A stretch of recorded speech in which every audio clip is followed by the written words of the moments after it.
ultimately, Abel, I just think you're a tremendous human, man. Appreciate it. You spoke really well to Expo, and I remember Roy, he's my CSM. He was like, Abel's my favorite speaker. He's like, because he didn't have anything to sell. And I felt like everything that he said, he spoke in a way where it was super genuine, and I felt what he was saying. We could all feel, you know what I mean? And that's genuine, like your impact and what you wanted to create. And I think that's really important. So if anybody gets anything out of today, I think it's number one, find a way to make an impact, right? And get that enjoyment in your life outside of just making a few bucks. Because you're going to get to the point where even if you're early into the game right now and the money's exciting, the money just, like you said, is hollow. It just becomes, okay, well, what's the next goal? Yeah. And I don't know about you, Abel, but when we hit the next goal, I'm happy, but I'm not that excited. I don't feel like a certain emotion tied to it. I'm usually like, okay, well, what's the next mark? Yeah. In the beginning, I had one I hit, and I was ecstatic. I've never felt that way since Well, then. let me tell you this, man. We hit a record year last year, and I was so upset. I was like, man, I was like, to hit these numbers, like we are so much less profitable. It's like our conversation earlier this year was like, how do we shrink? Yeah. So, How do we go back down to this range over here? Because this range over here was super profitable and very comfortable. Over here, ridiculously stressful and not profitable. what's up, guys? Blake from Top Dog with a little bit of a different background here. We're working on it. But anyway, very excited to have my guest today. This is someone that I met at the Junk Expo, listened to him speak, and immediately knew that we had to have him here as a guest. Abel Dominguez What's from up? Temecula Junk Pickup. So if you can, Abel, introduce yourself a little bit to the Yeah. viewers. Yeah, for sure, man. So Abel, I've been married for almost 20 years, so 19 and a quarter years. We have six kids. We've been in business for 5.5 years. Probably, I don't know, seventh, eighth, ninth, 10th business, one of the few that have actually been successful. And we have a pretty even split between junk removal and dumpster rentals. We run them as two separate companies. And yeah. Well, I'm really excited to talk with you today because I think what you bring to the table more than anything else, number one, experience, right? You mentioned the amount of companies that you started, the amount that have failed, which that's what it takes, right? But also, I think one of the biggest takeaways from me when I listened to you speak was that you were driven by more of a purpose, right? I feel like when you talked about impact, and I felt that was really important to discuss today and to have you on because I work with a lot of guys in the junk removal industry. I talk to a lot of guys in the removal industry, and I don't quite know if they know what their impact is or what impact they want to create. They built a business to make money, but what is the other factor that's going to drive them forward over time? And that's really what I wanted to dive in today. So, my first question for you, Abel, is when you have built this company that you have currently, right? What is the impact that you look to create? Because I think you do a great job in sort of setting up a way to impact your community. And I believe that's what really drives you forward. Yeah, man. Kind of taking it from a base level. When we started this company, we didn't think it was going to be anything. It was COVID. I was working in the wedding industry. We were looking for a way to make a few extra bucks because my daughter's club soccer tuition was coming up. And, like anyone in a tight economy, what's the best side hustle? And, I actually stumbled across dumpster rentals first. And we kind of just jumped into it and stumbled into a company that was like, okay, there's actually something here. We should probably build something, right? And when we decided to actually create the company, and my wife and I are sitting down, we're like, oh, well, what do we want to do? Yeah, we want money. We want to provide for ourselves. But at the end of the day, money's hollow, man. Money can only bring you so much happiness. And really, our goal was to just live personally comfortable. And whatever ever came after that was just a bonus, right? And if there was more than comfortability, well, what can we do with that? And we realized really quickly in this industry, especially in the first couple of jobs on the junk removal side, was like, holy smokes, there's people are paying me to throw this away. This doesn't deserve to go to the landfill. What can we do? And initially it was cool. We're going to sell all this, right? We were doing garage sales left and right. And then I walked into my beautiful wood shop, man. I had a 3-car garage, beautiful, beautiful wood shop. And it looked like a hoarder lived there one day. And I'm like, all right, dude, we're done. We're not selling anymore. Where can we give this to? And, as this plan of this business was developing, we realized we could really transform lives, especially during COVID when people couldn't get furniture, people were in need, people were struggling. We were able to find a way to funnel everything that we were getting and not just give it a second life, but truly make an impact into families who needed something more. Yeah, and I mean I see a lot of that because on my end, we see like the conversations on the marketing side, and I can't tell you how many times I see a situation that's much deeper than just, hey, I need my couch picked up. Yeah, those jobs are there, but you talk about the flip side of this, obviously just impact in general. You notice in COVID kind of what people were experiencing even at that time, and even now, like I'm sure you run into this and that you had spoke about it on stage when you talked about what people are going through during these situations a lot of times, right? You talk about estate clean outs, different scenarios. When the junk removal industry is more than just picking up a couch. It is. So we meet people in a season of transition, right? A lot of times those seasons are joyful. It's, they're buying a house and for the first time for a lot of people. They are getting new furniture, right? Their kids are growing out of the toddler bed and moving into a twin size bed, right? Uh, Moving across the country, leaving this, state of California.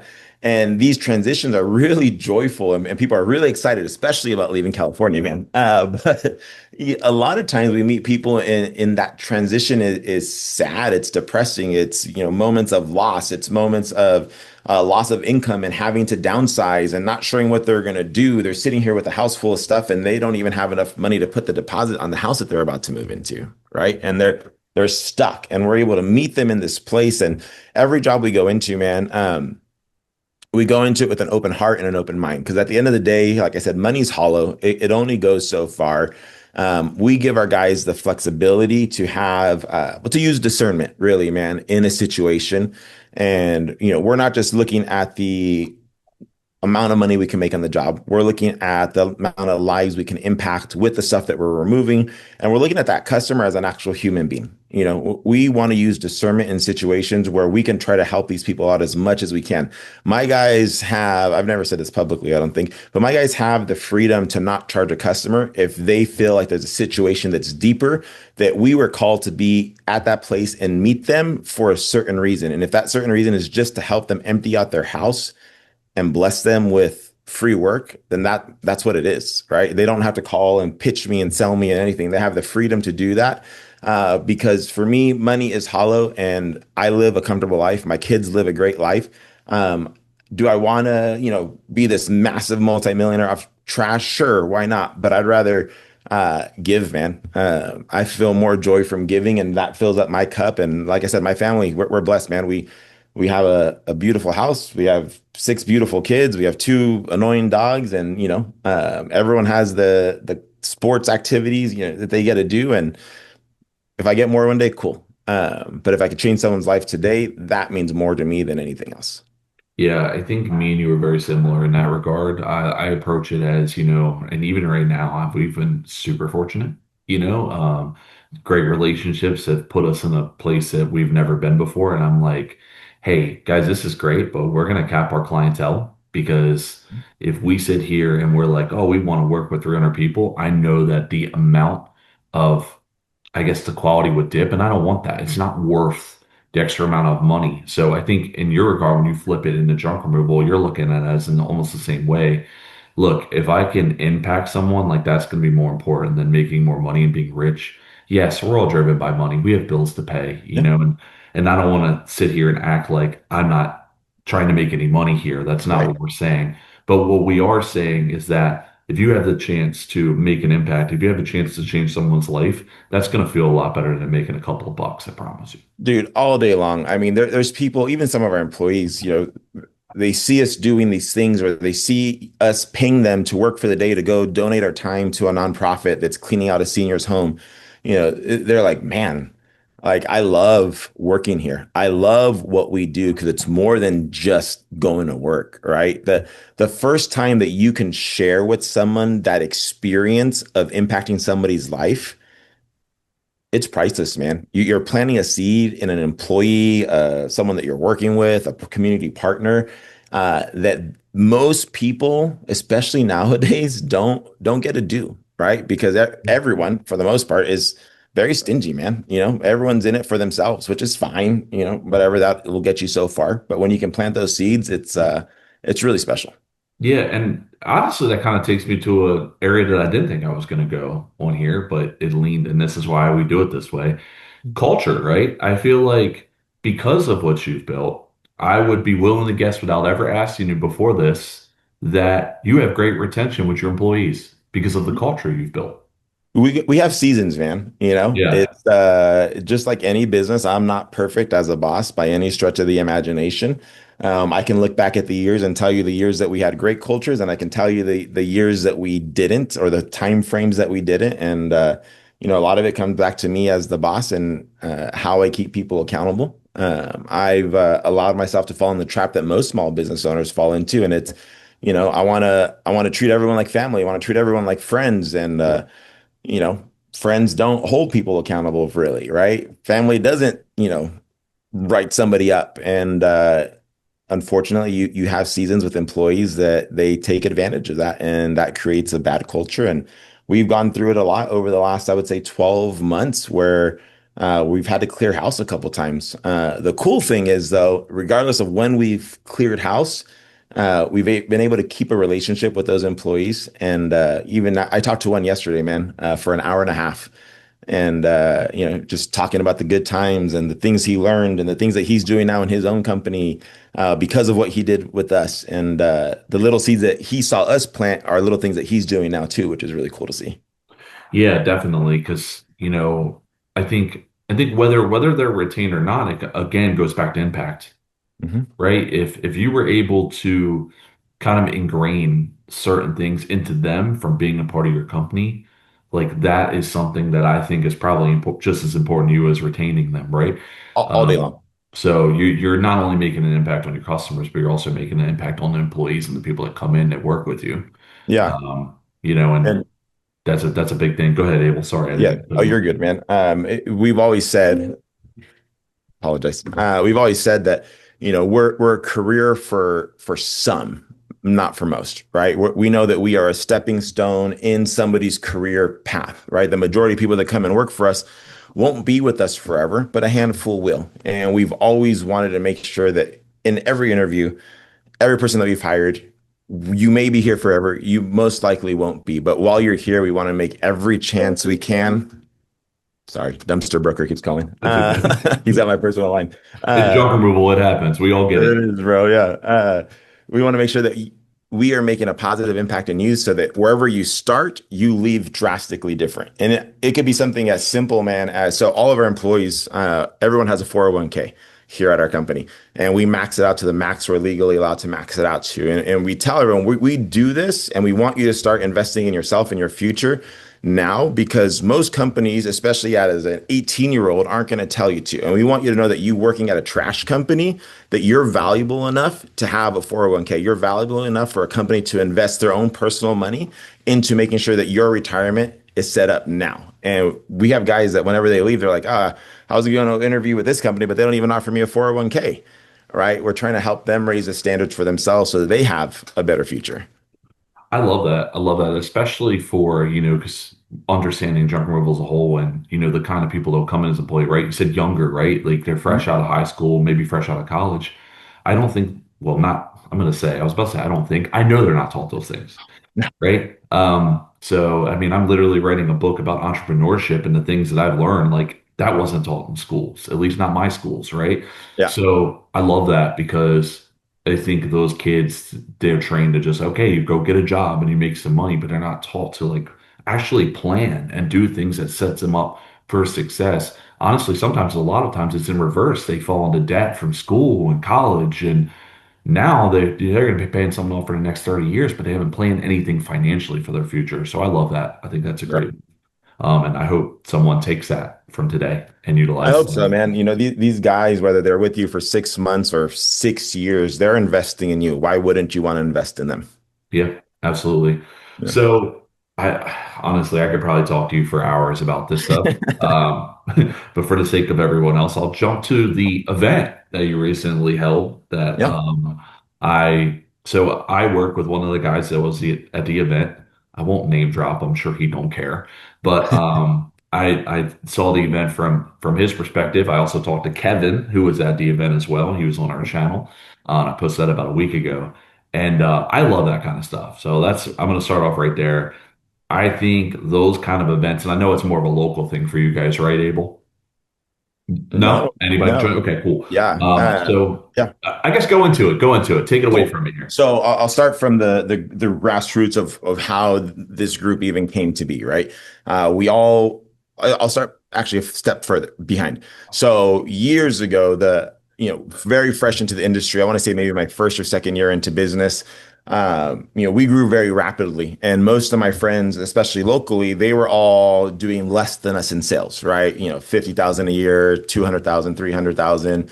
And I was always on the phone with them. I have no problem sharing information, man. I'm very open with my numbers, with everything, and just sharing. This is what we're doing. This is what even if they were my local market, man. Most people would think that's stupid, but I don't really care, man. Sharing whatever I can to help them succeed. And I realized one day, I'm like, I'm constantly giving out this information, but I have no one in my circle that is doing, we were doing around 500,000, I think that year. I was like, I have no one around 500,000, no one around seven, no one around a million, nowhere around, 2, 3, 4, 5 million, that can help me with helping me get to that next level. So, but Lee Goldbold's junk X, I don't know, whatever the junk removal event that he Yeah, it had was John. It in was John Con. junk con, cool. Yep. That popped up, and I told my wife, I said, "Hey, let's go." She's like, "Well, I can't go. We got too many kids." So I was like, "Cool. Well, I'll go." Fair. And everyone I talked to was, dude, why are you going to an event for trash? That's stupid. It's going to be a waste of your time. I'm like, no, dude, it's the best decision I'm ever going to make, right? And I went out there with a very specific purpose. I was looking for friends that were doing around 500,000, around 700,000, around a million, and a million plus.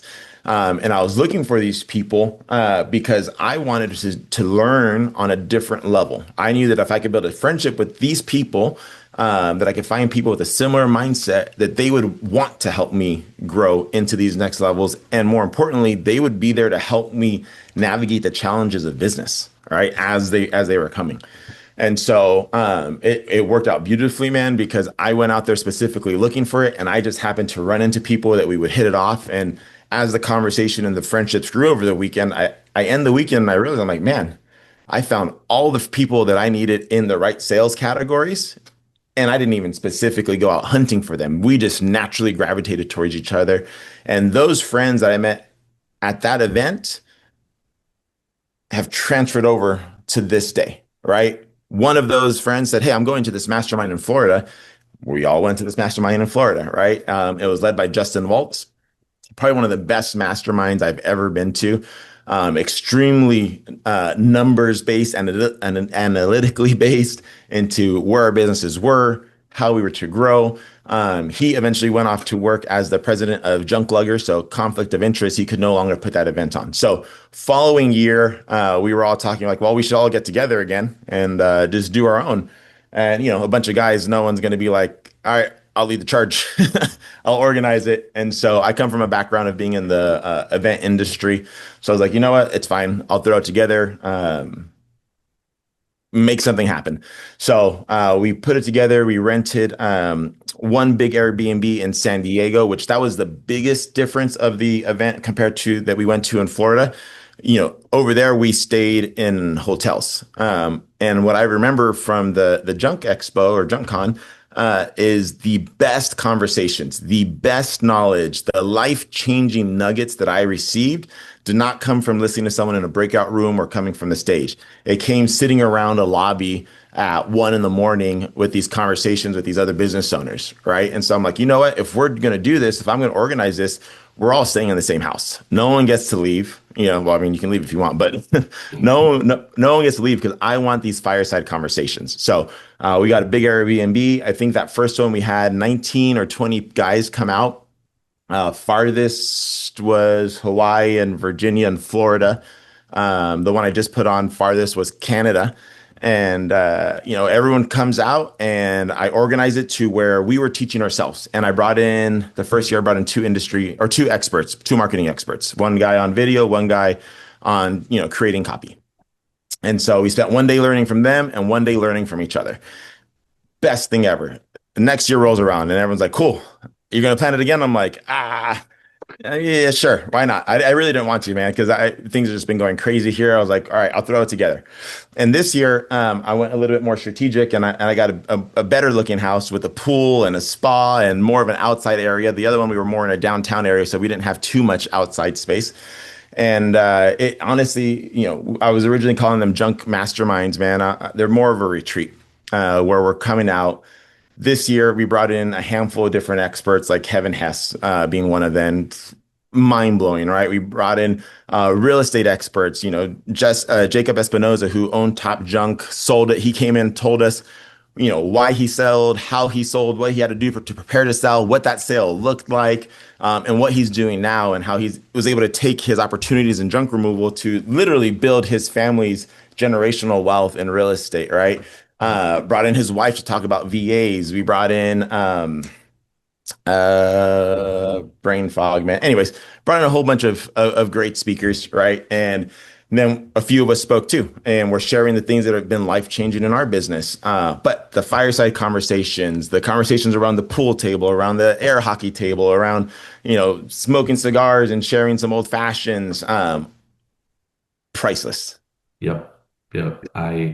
I think that is I'm a huge fan of events. I think the when you have speakers and everything, I was a speaker, you were a speaker, right? At John Expo. That's Mhm. great. I think the real information though is the relationships. The real reason, the biggest thing you get out of those events is a relationship and a learning from the person who's literally running the same business in a different market and Mhm. seeing something that you're not seeing and you're seeing things they're not seeing and you're able to go, oh. Because there's too many blind spots in business. And I think when you can connect with someone who's running the same business, obviously it takes you being open-minded. Like you said, if it's a local market, some guys don't want to talk to guys in their local market. Yeah. I get it. I'm like you. I'm friends with most of the guys in the marketing space. We share referrals, we talk, and I don't mind that. I don't mind if they take my business because there's plenty of business out there, and I think they look at it the same. But I know everybody's different in that regard. I love that. I love that. I hope you throw it again next year, honestly. So that's my plan, man. Honestly, I leave these events in such a high because I see this transformation that happens in people's businesses. I see the bonds and these friendships that are solidified even deeper. And we've had this core group of friends, and every year we bring out a couple more to kind of add into the mix. And this group specifically, we're maxed out, man. It's hard to find a house with more than 20 beds. And so after this one, I came home and I told my wife, I said, you know what? Uh, Other people deserve to have friends like this. Other people deserve to have an opportunity to get together and have this. Dude, it's so hard to explain. It's just this really awesome conversations and growth and change. And more importantly, man, guys have very few friends. Most of us are too prideful to call someone and be like, "Hey, dude, I'm struggling. I'm blah blah blah." And these events create these friendships that I'm getting calls. Hey, dude, what's going on? I haven't seen you posting or talking in our group chat lately. What, dude? Been there, and the dude, I don't know how to explain it. It's something really special. And so the goal is to launch a second cohort, essentially, right? Okay. Where I will put together the next group of guys. Maybe one day I'll have my wife run a ladies one, but we all stay in the same house, so we'll keep it separate. But run the next group of guys to come in. My goal is maybe late fall. And start the next cohort. And because some guys aren't cool with sharing, information when they're in the same market, I will keep it to, one person per area. And if it starts with five guys, cool, we'll get a small house. If we bump it up to 15, 20, we'll get the same pad. And yeah, man, I don't know. So there's something about it that fires me up that I can't even put it into words. It's just special, man. I love it. Well, if you do, man, let me know because I can promise you that I have clients who would be super interested. I don't want to blow it up and you have 70 people, but Yeah. I'll be selective in who I Yeah. tell. Yeah. But let me know because I've got some that I think, are right, like you said, like might be at a certain level where like I'm happy here, but I'd really like to get around somebody at this level and Bro. learn. And Well, to yeah. piggyback on what you said as well, I'm very familiar with Jacob. He's been on this channel. I worked with Jacob for about 2 years. Okay. Phenomenal person, number one, Yep. and incredibly successful and a Yep. great person to learn from. So I'm sure he dropped a ton of gems, and that reminds me I should probably connect with him because it's been a little while and see Dude, how he's yeah, been doing. it was great, man. He just helps open up everyone's eyes that it's not just the junk you're looking for. It's the opportunities that could create this generational wealth, Yep. in any business, right? Even something as simple as wholesaling a house, bro. How long does it take you to profit 10 grand in your business, right? It could take a minute for most businesses, especially smaller ones, when you can make 5, 6, 7, 8, 10 grand on one quick wholesale just by looking for one extra little opportunity. Yep. Yeah.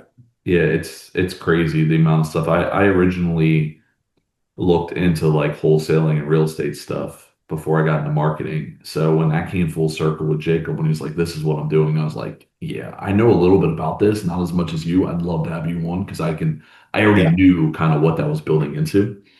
And I've got a couple of guys even now that I think are probably going to sell and go into real estate. I can see it. Might not be this year, might be next year, might be 2 years, but I can see it. They're Yeah. carrying that same path that Jacob was. Yeah. So many of us are in that boat, man. Even us, we're praying now. We're like, all right, God, what's the path? What's the path? What's the plan? Where, is it time to sell? We've known when we started this company, when we had that conversation over the dinner table, we knew this would not be our forever business. We knew it would be the Mhm. business that leads us to whatever is next for us. And we separated the junk company from the dumpster company because they are drastically different operationally. Marketing, everything is so different. Most guys run them together, man, which is in my opinion, a bad decision. But we separated them because we want that opportunity to sell the junk company or the dumpster company if those opportunities arise. Yeah, I think that's smart. And I know I don't want to go too far over on time, but that might even be a discussion we have in the future on Let me here. know.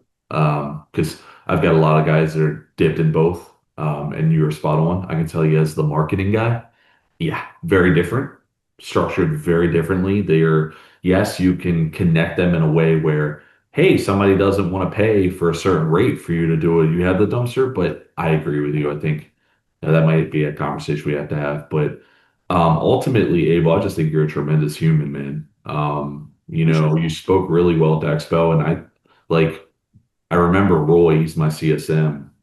He was like, Abel's my favorite speaker. He's like, because he didn't have anything to sell. And I felt like everything that he said, he spoke in a way where it was super genuine, and I felt what he was saying. And then I was like, well, thanks, Roy. I haven't spoke yet. So I No already felt pressure. like I had big shoes to fill, and now I feel like I have even bigger shoes to fill. So, but we could all feel, you know what I mean? And that's genuine, like your impact and what you wanted to create. And I think that's really important. So if anybody gets anything out of today, I think it's number one, find a way to make an impact, right? And get that enjoyment in your life outside of just making a few bucks. Because you're going to get to the point where even if you're early into the game right now and the money's exciting, the money just, like you said, is hollow. It just becomes, okay, well, what's the next goal? Yeah. And I don't know about you, Abel, but when we hit the next goal, I'm happy, but I'm not that excited. I don't feel like a certain emotion tied to it. I'm usually like, okay, well, what's the next mark? Yeah. In the beginning, I had one I hit and I was ecstatic. I've never felt that way since Well, then. let me tell you this, man. We hit a record year last year, and I was so upset. I was like, man, I was like, to hit these numbers, like we are so much less profitable. It's like our conversation earlier this year was like, how do we shrink? Yeah. So, How do we go back down to this range over here? Because this range over here was super profitable and very comfortable. Over here, ridiculously stressful and not profitable.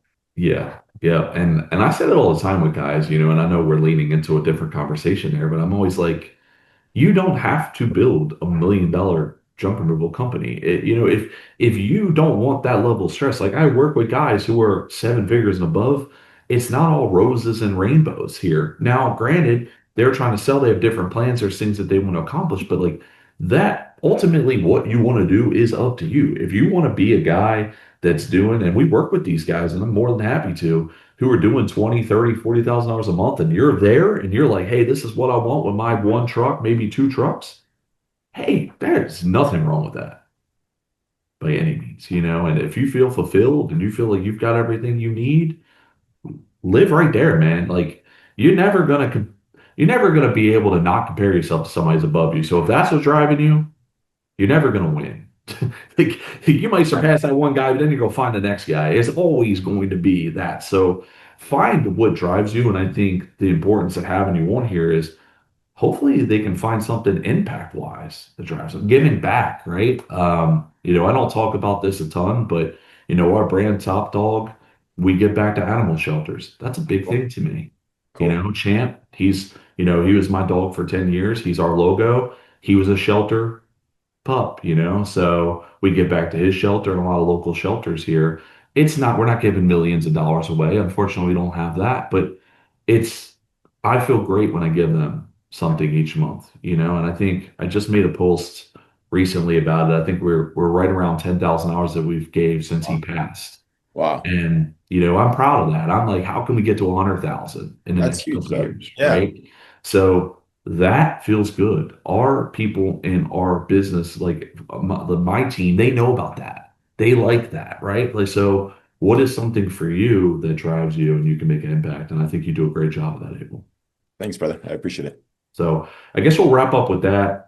Abel, for anyone who's looking to find you, because now that you mentioned the mastermind, I know it was kind of top secret and I just ruined it. And lucky for you, it's not like I have a million subscribers here, so it shouldn't be too bad. Not yet. But for someone who's looking to find you, man, what's the best way that they could get a hold of you? So probably my personal Instagram, man, TheAbelDominguez. I'm that same handle on YouTube as well. I probably haven't posted a YouTube video in over a year, but I actually recorded one yesterday. Whether I edit it and post it, who knows? But TheAbelDominguez, yeah, Yeah, I was about to say welcome to the party because this yeah. one sat for a little bit. It gets tough. It gets tough to keep up with It it's just yeah, it's overwhelming sometimes, man. So yeah, I'll drop that handle in there for anybody who wants to reach you or both of those handles. And cool. I just want to say once again, man, thanks for coming on here. This has been a pleasure.